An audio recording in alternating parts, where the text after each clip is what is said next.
الله الرحمن الرحيم. الحمد لله رب العالمين، والصلاة والسلام على سيدنا وحبيبنا نبينا محمد بن عبد الله عليه أفضل الصلاة وأتم التسليم. أشهد أن لا إله إلا الله وحده لا شريك له، وأشهد أن محمدا عبده ورسوله. أما بعد، فأعوذ بالله السميع العليم من الشيطان الرجيم. بسم الله الرحمن الرحيم. إنا أنزلناه في ليلة القدر، وما أدراك ما ليلة القدر. ليلة القدر خير من 1000 شهر. تنزل الملائكة والروح فيها بإذن ربهم من كل أمر. سلام هي حتى مطلع الفجر. محترم سامعین، اللہ رب العزت کا لاکھ لاکھ شکر ہے کہ اللہ رب العزت نے ہماری زندگی میں ایک مرتبہ پھر یہ رمضان مبارک اپنی عطا فرمایا، اور یہ رمضان مبارک بھی بڑی تیزی سے گزر رہا ہے، یہاں تک کہ اس کی آج تیسری رات، جس کو 25ویں رات کہا جاتا ہے، وہ آن پہنچی ہے، اور یہی وہ آخری عشرہ ہے، یہی وہ آخری 10 دن ہیں جن میں ایک رات کو اللہ نے چھپا دیا ہے، جس کو لیلۃ القدر کہا جاتا ہے۔ إِنَّا أَنزَلْنَاهُ فِي لَيْلَةِ الْقَدْرِ۔ بے شک ہم نے اس قرآن پاک کو، جو اللہ کا کلام ہے، جو اللہ کی صفت ہے، اللہ نے جس کو بولا ہے، اللہ نے جس کو پڑھا ہے، کلام فرمایا ہے، اپنی اس کلام کو اللہ نے اس لیلۃ القدر میں نازل کیا ہے۔ وَمَا أَدْرَاكَ مَا لَيْلَةُ الْقَدْرِ۔ تمہیں کیا پتا، تمہیں کیا معلوم کہ لیلۃ القدر کیا ہے؟ لیلۃ القدر خیر من 1000 شہر۔ پہلے یہ سوال اٹھا کر کے کہ تمہیں پتہ ہی نہیں کہ لیلۃ القدر کیا ہے، پھر اس کی اہمیت کے پیش نظر بتا بھی دیا کہ لیلۃ القدر یہ ہے۔ لیلۃ القدر خیر، لیلۃ القدر بہتر ہے، برابر نہیں کہا، من 1000 شہر، 1000 مہینوں سے زیادہ بہتر ہے۔ کوئی چیز ہوتی ہے نا، یہ برابر کلو، آپ نے ادھر ویٹ کرتے وقت چیز لیتے وقت یہ کلو ہے، اور آپ کو برابر کلو چیز ملنی ہے، کلو کو چیز ملنی ہے، برابر ہے۔ یہاں برابر نہیں کہا 1000 مہینوں سے زیادہ بہتر ہے یہ ایک رات، جس رات میں ہم نے قرآن نازل کیا۔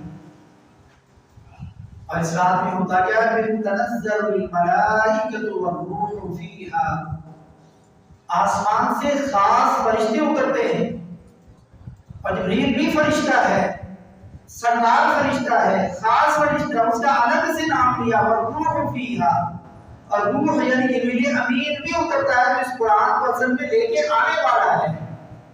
جو پیغمبر خدا صلی اللہ علیہ وسلم پر یہ قرآن لے کے آنے والا، وہ فرشتہ بھی اترتا ہے۔ تنزل الملائکۃ والروح فیہا بإذن ربہم، اپنے رب کے حکم کے ساتھ احکام لے کر کے اترتے ہیں۔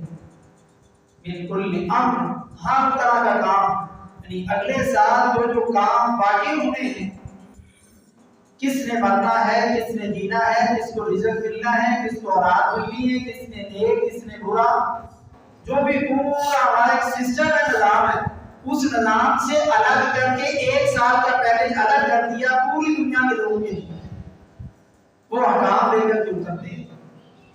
سلام ہی حتی مطلع الفجر، سلامتیاں ہی سلامتیاں ہیں، اور یہ سلسلہ فجر تک جاری ہے۔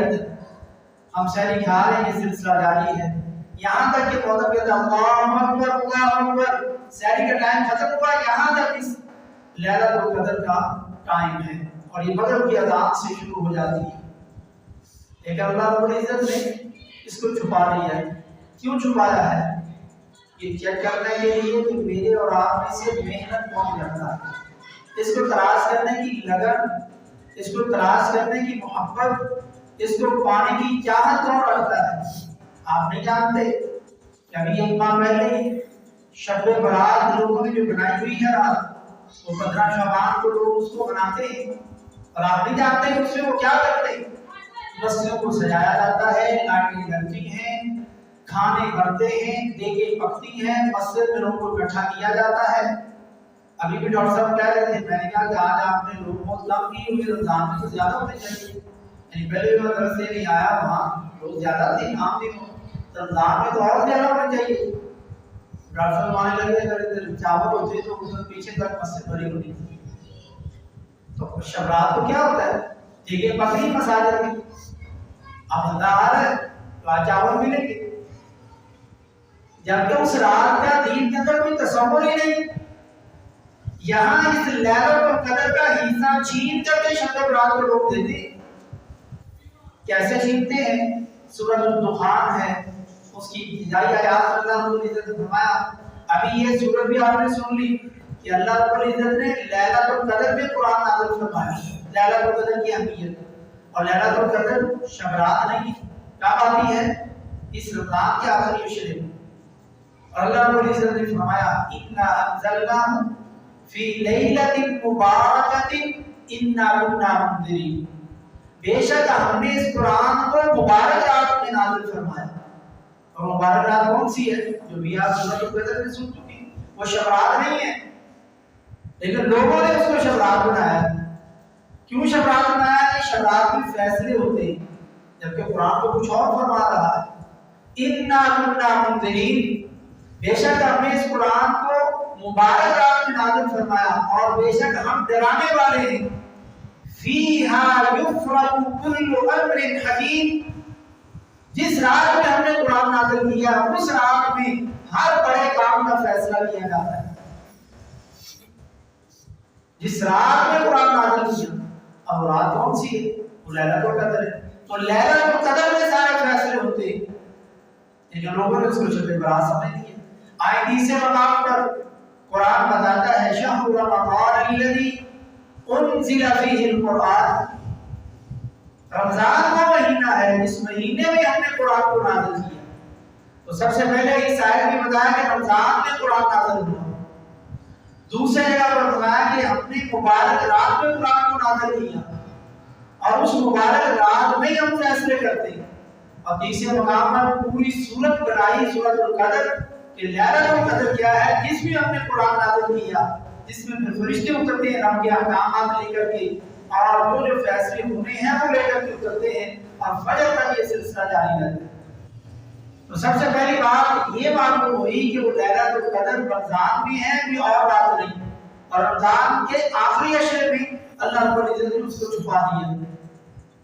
اب کرنا کیا لیلۃ القدر میں؟ 3 میجر کام ہیں، بڑے کام، انتظار رکھو، باقی جتنے بھی کام ہیں وہ بڑے چھوٹے ہیں، تھوڑے ہیں۔ پہلا کام ہے قیام کرنا، تراویح پڑھنا، نفل نوافل پڑھنا، اور وہ لمبی ہو، لمبا قیام ہو، لمبے رکوع، لمبے سجدے۔ من قام لیلۃ القدر، جس بندے نے، جس مرد عورت نے لیلۃ القدر میں قیام کیا، تراویح پڑھی، نفل پڑھے، یعنی کہ اپنے لفظوں میں اپنے آپ کو جگا دیا تراویح، ایمان و احتسابا، ایمان کے ساتھ اور اپنا محاسبہ کرتے ہوئے، احتساب کے ساتھ، اللہ سے ثواب کی امید رکھتے ہوئے شوق سے وہ تراویح پڑھے قیام کرے۔ ایمان یہ شرط ہے، اور اللہ سے ثواب کی امید ہو، شوق سے پڑھے، ملے گا کیا؟ غفر لہ ما تقدم من ذنبہ، اس کے پچھلے سارے کے سارے گناہ معاف کر دیے جائیں۔ یہ ہے سب سے بڑی عبادت لیلۃ القدر کی، قیام کرنا۔ دوسری عبادت لیلۃ القدر دعا کرنا، ہاتھ اٹھے ہوئے ہوں، لمبی دعا ہو، رب سے لمبی امیدیں ہوں، پورے یقین کے ساتھ رب سے دعا کر رہا ہے۔ ادعوا اللہ وانتم موقنون بالاجابہ، تم اللہ سے دعا ایسے کرو کہ اللہ رب العزت نے تمہاری دعا ضرور قبول کرنی ہے، اس یقین کے ساتھ اپنے رب سے مانگیں۔ لیکن اگر دل غافل ہے، دل کہیں اور ہے، دماغ کہیں اور گیا ہوا ہے، ہاتھ اس کا ذہن اور آنکھیں کچھ اور ہی تلاش کر رہا ہے، یہ پتہ ہی نہیں کہ کس سے مانگ رہا ہے، کیسے مانگ رہا ہے، کیا مانگ رہا ہے۔ اس رب کے حضور وہ حاضر ہوا ہی نہیں ذہنی طور پر، جسمانی طور پر موجود ہے، بیٹھا ہے، لیکن ذہن کہیں اور سیرے کر رہا ہے، وہ کہیں اور گردش کر رہا ہے۔ تو ایسے غافل دل کی اللہ دعا نہیں سنتا، نہیں قبول کرتا، جبکہ اسی اللہ نے قرآن کلام پاک کے اندر ارشاد فرمایا وقال ربکم ادعونی استجب لکم، اور تیرے رب نے یہ کہا ہے، اتنے پیارے جملے ہیں، محبت بڑے، کہ اگر ہم عربی جانتے ہوتے تو ہمیں اندازہ ہوتا کہ رب لفظ رب میں چاشنی کتنی ہے، اس میں پیار کتنا ہے، اس میں محبت کتنی ہے، اس میں احساس کتنا اپنے بندے کا۔ وہی لفظ یہاں پر فرمایا الحمدللہ رب العالمین، وہی رب وقال ربکم، تیرے رب نے کہا جو تیرا رب ہے۔ کون ہے تیرا رب؟ جس کے لیے تو نماز پڑھتا ہے۔ کون ہے تیرا رب؟ جس کے لیے تو قیام کرتا ہے۔ کون ہے تیرا رب؟ جس کے لیے تو جاگنا چاہتا ہے۔ کون ہے تیرا رب؟ جس نے تجھے پیدا کیا۔ کون ہے تیرا رب؟ جس نے تیری ساری وہ نعمتیں تجھے عطا کی، بن مانگے عطا کی۔ آج میں کوئی ایک نعمت اگر خراب ہوتی ہے تو لاکھوں روپے کے آپریشن ہوتے ہیں، پھر دوائیاں کھانی پڑتی ہیں، تکلیفیں برداشت کرنا پڑتی ہیں، لیکن وہ چیز پھر بھی اس جیسی نہیں ہو سکتی جس طرح رب نے بن مانگے وہ چیز عطا کی تھی۔ وہ آنکھ ہے، وہ دانت ہے، وہ دل ہے، وہ کوئی بھی جسم کا اعضاء ہے، اس رب نے عطا کیا۔ وہی رب کہہ رہا ہے تیرے رب نے تجھے کہا ہے ادعونی، مجھ سے مانگ، اپنے رب سے مانگ، استجیب لکم، میں تیری دعا قبول کروں گا۔ اور یہ بغیر کسی واسطے کے، بغیر کسی وسیلے کے، بغیر کسی سفارش کے، رب فرمانے کہ مجھ سے مانگ، میں تیری دعا قبول کروں گا۔ لوگ کہتے ہیں یہ نہیں، ہم تو سنتا ہی نہیں، ما نعبدهم الا ليقربونا الى الله زلفى۔ اہل مکہ، مشرکین مکہ وہ بتوں کی عبادت کیوں کرتے تھے؟ کیوں ان کے قریب جاتے تھے؟ بزرگوں کی، بتوں کی، غیر اللہ کی عبادت اس لیے وہ کہتے تھے کہ یہ ہمیں اللہ کے قریب کر دیں۔ تو یہ بڑے پہنچے ہوئے ہیں، ہماری دعا سنتا نہیں اور ان کی موڑتا نہیں۔ آج کا مسلمان بھی عقیدہ رکھتا ہے نہیں جی پیر صاحب ہیں، یہ بزرگ ہیں، ان کی رب موڑتا نہیں، ہماری سنتا نہیں، ہم ان کے پاس اس لیے جاتے ہیں کہ یہ اللہ سے ہمیں لے دے، اللہ کے ہمیں قریب کرتے، ہماری سفارش کرتے، حتیٰ کہ دعا میں بھی ان کے وسیلے ڈالتے، جبکہ رب کے بغیر وہ آپ کی بات سننا چاہتا ہے۔ وَإِذَا سَأَلَكَ عِبَادِي عَنِّي فَإِنِّي قَرِيبٌ أُجِيبُ دَعْوَةَ الدَّاعِ إِذَا دَعَانِ فَلْيَسْتَجِیبُوا لِی۔ اور میرے بندے جب میرے بارے میں پوچھیں تو ان کو بتاؤ کہ تمہارا رب بڑا قریب ہے، فَإِنِّي قَرِیب، میں قریب ہوں، اجیب دعوت الداعی اذا دعان۔ اور جب مانگنے والا مجھ سے مانگتا ہے، دعا کرنے والا مجھ سے دعا کرتا ہے، مراد والا اپنی مراد میرے سامنے رکھتا ہے، تو میں اس کی دعا کو سنتا ہوں، قبول کرتا ہوں، مراد پوری کرتا ہوں، جو مانگتا ہے عطا کرتا ہوں۔ اور دعا ایک مکمل عبادت ہے۔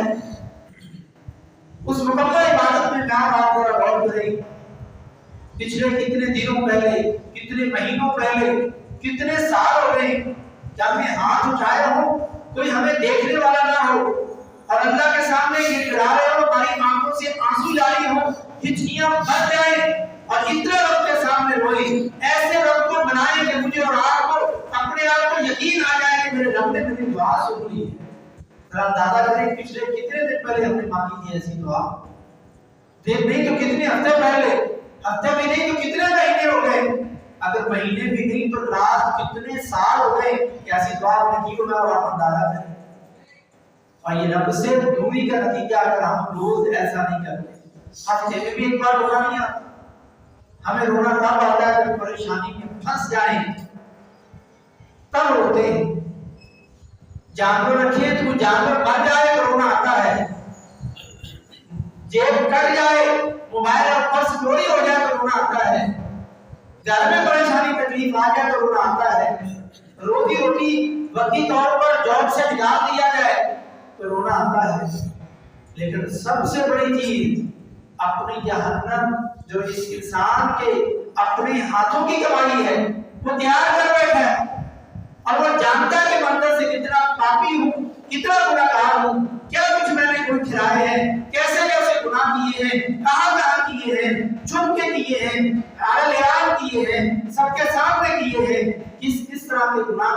اور آپ سب اپنے اپنے بارے میں جانتے ہیں، مگر پھر بھی جہنم سے بے فکر ہے، کوئی ڈر نہیں۔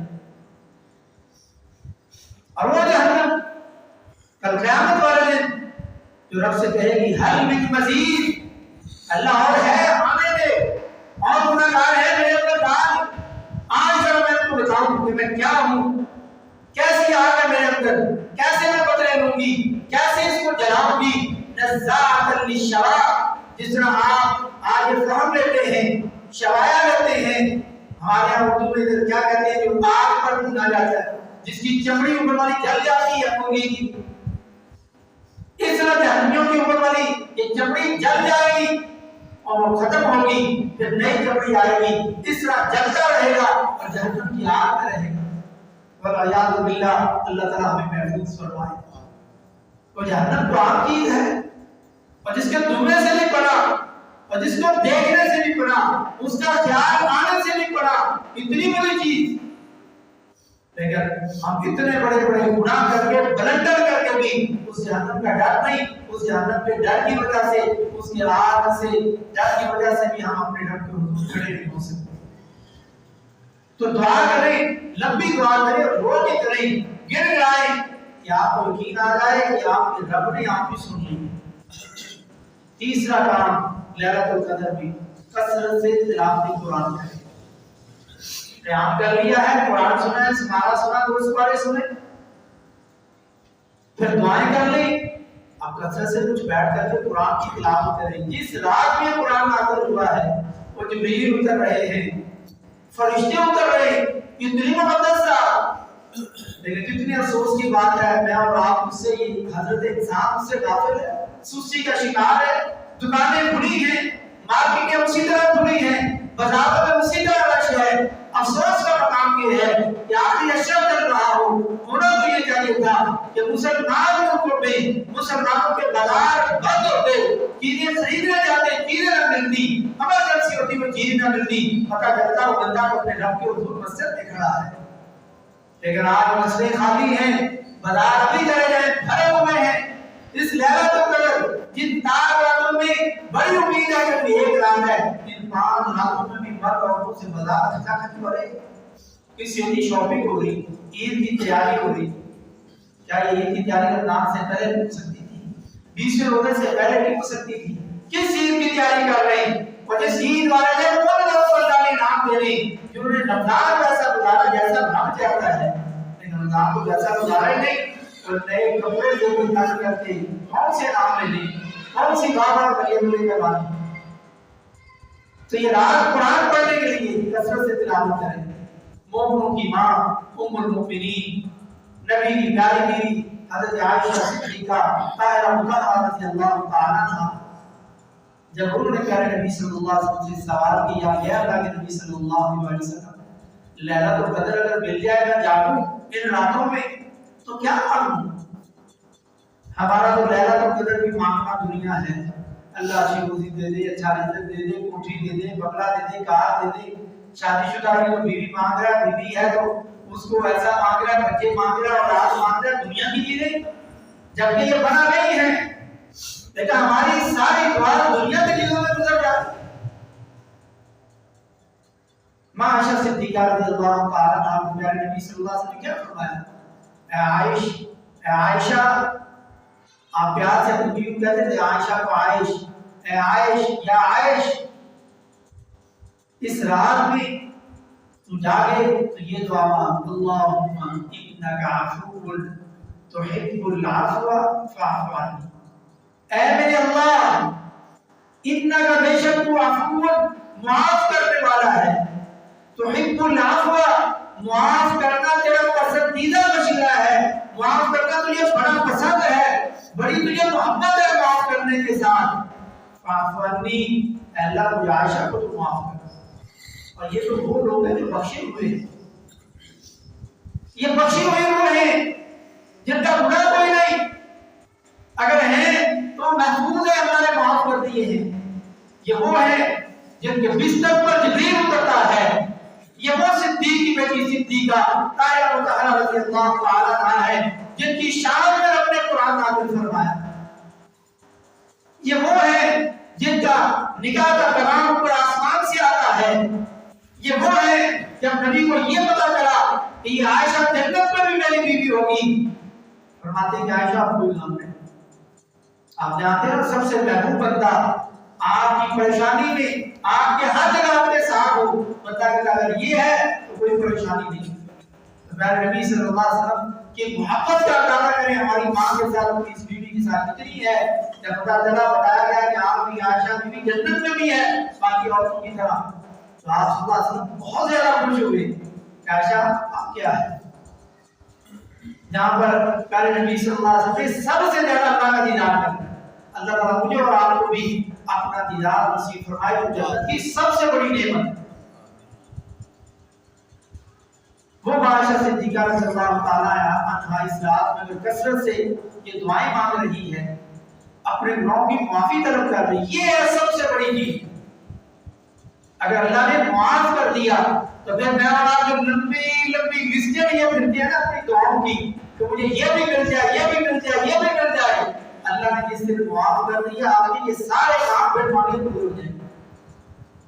اس رات کی تیاری، اس رات کے لیے جاگنا ہے، اس رات کو عبادت کرنی ہے، میرے بھائی نیندیں پوری ہو جائیں گی، تھکاوٹیں ایک دن اتر ہی جائیں گی۔ اور جب بندہ تھکا ماندہ ہو اور تھکے ماندے دل کے ساتھ اپنے رب کے سامنے گر گرا پڑتا ہے، آپ نہیں جانتے کہ اللہ کو شاید کتنے پسند ہو، اللہ جانتا ہے کہ میرا بندہ کتنا تھکا ہے کاروبار سے، ڈیوٹی سے، میرے مشقت سے، لیکن پھر بھی میرے سامنے کھڑا ہے۔ اور صحابہ کرام بھی لمبے لمبے قیام سے تھک جاتے، یہاں تک کہ سوٹیوں کے ساتھ عصا کے ساتھ ٹیک لگا لیتے، بیٹھتے نہ، ان کو بھی تھکاوٹیں ہوتی تھی لیکن وہ کھڑے رہتے، قیام کرتے، ان کا عدد تعداد کم نہیں ہوتی تھی، ہماری مسجدوں کی طرح حال نہیں ہوتا تھا، تو قیام کو قیام سمجھتے تھے۔ ان کو یقین ہو گیا تھا یہ دنیا کی زندگی آخری زندگی ہے، اس زندگی کے لیے میں سامان تیار کر رہا ہوں، کبھی کر رہا ہوں۔ تو لیلۃ القدر میں میں اور آپ کس طریقے سے اپنے ٹائم کو ضائع تو نہیں کر رہے، ذرائع اس ایک رات کے اندر جو میرا اور آپ کا ایک سیکنڈ ہے، ایک سیکنڈ، ایک منٹ کا ایک حصہ، 60واں حصہ، وہ کتنے منٹوں کے برابر ہے؟ 22 گھنٹوں کی عبادت سے افضل ہے ایک سیکنڈ۔ گھڑی چلتی ہے ایک سیکنڈ، ہماری 22 گھنٹوں کی عبادت سے زیادہ افضل ہے اس رات میں۔ اور اگر ایک منٹ ہے یہ 55 دنوں کی عبادت سے زیادہ افضل ہے۔ ایک منٹ میں آپ کتنی بار قرآن پڑھ سکتے ہیں، سبحان اللہ کہہ سکتے ہیں، اور یہ 9-10 گھنٹوں کی رات ہے، ذرا اندازہ کریں۔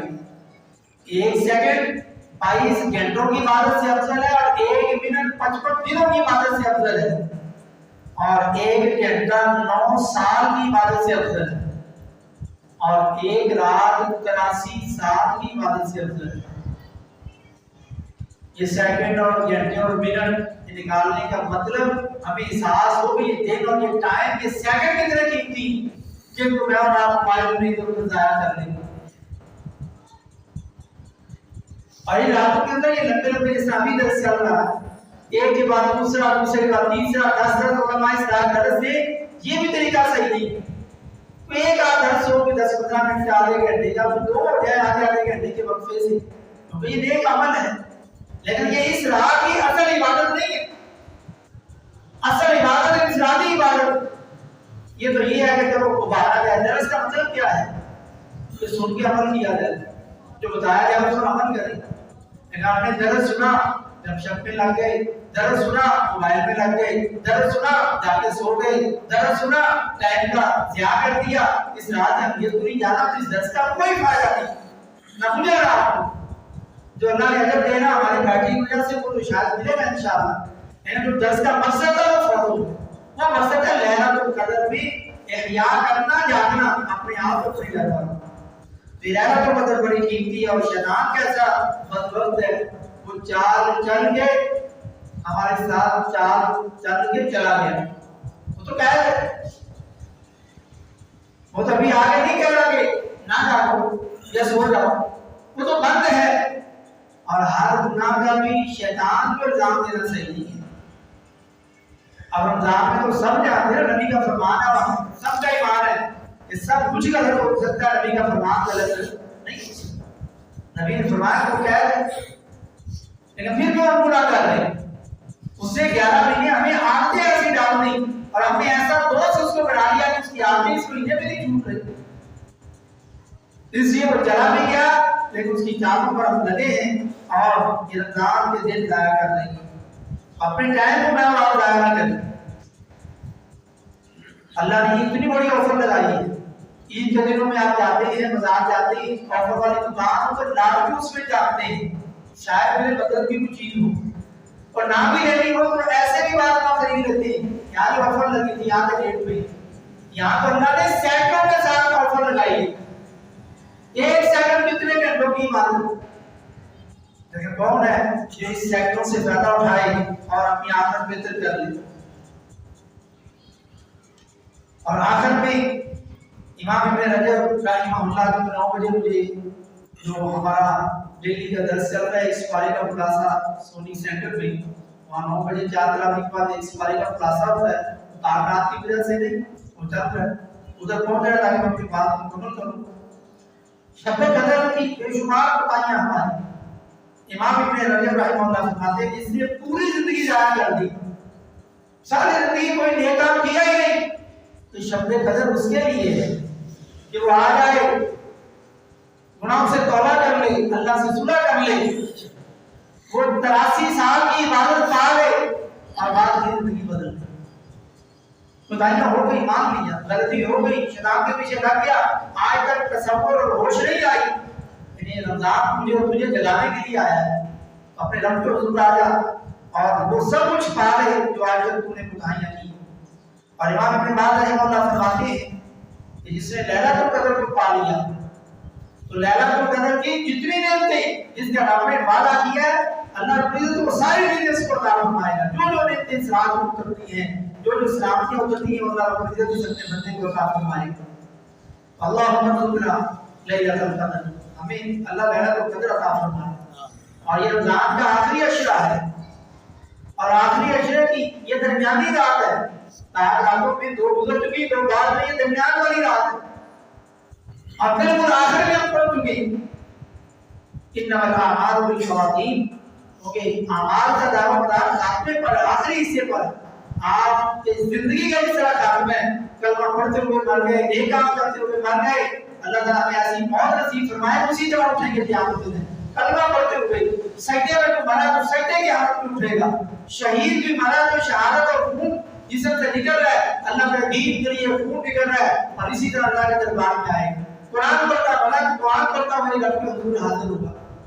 تو آخری جو اعمال ہوں گے اسی طرح رمضان کے آخری اعمال بھی جیسے ہوں گے، اللہ رب العزت پورا سال بڑا میں ویسا بنا دے، ان آخری ایام میں ہم ایسے اعمال کر لیں، اللہ رب العزت ہمیں لیلۃ القدر عطا فرمائے، اللہ رب العزت ہمیں لیلۃ القدر میں وہ چیزیں مانگنے کی عطا فرمائے، ان ساری چیزوں کا سوال کرنے کی اللہ توفیق نصیب فرمائے، جن ساری چیزوں کا سوال ہمارے پیارے نبی حضرت محمد رسول اللہ صلی اللہ علیہ وسلم نے کیا، اور ہر چیز سے پناہ مانگنے کی اللہ تعالیٰ نے توفیق عطا فرمائے، جن چیزوں کی پناہ ہمارے پیارے نبی صلی اللہ علیہ وسلم نے اللہ سے مانگی۔ اور امام ابن قیم رحمہ اللہ فرماتے ہیں لو صلی العبد علی النبی صلی اللہ علیہ وسلم بعدد انفاسہ لم یکن موفینا بحقہ، اگر میں اور آپ اپنی سانسوں کے برابر بھی پیارے نبی صلی اللہ علیہ وسلم پر درود بھیجیں تو پھر بھی ہم ان کا حق ادا کر سکتے ہی نہیں۔ پیارے نبی صلی اللہ علیہ وسلم پر درود پڑھتے ہوئے ہم اپنے اس مجلس کا اختتام کرتے ہیں اور کثرت سے اپنی زندگی کا حصہ بنا لیتے ہیں بات کو، ذکر و اذکار کو، اللہ رب العزت ہم سب کا یہ بیٹھ قبول فرمائے، ہماری اصلاح فرمائے۔ اللہم صلی علی محمد وعلی آل محمد کما صلیت علی ابراہیم وعلی آل ابراہیم انک حمید مجید، اللہم بارک علی محمد وعلی آل محمد کما بارکت علی ابراہیم وعلی آل ابراہیم انک حمید مجید۔ سبحان ربک رب العزت عما یصفون وسلام علی المرسلین والحمد للہ رب العالمین۔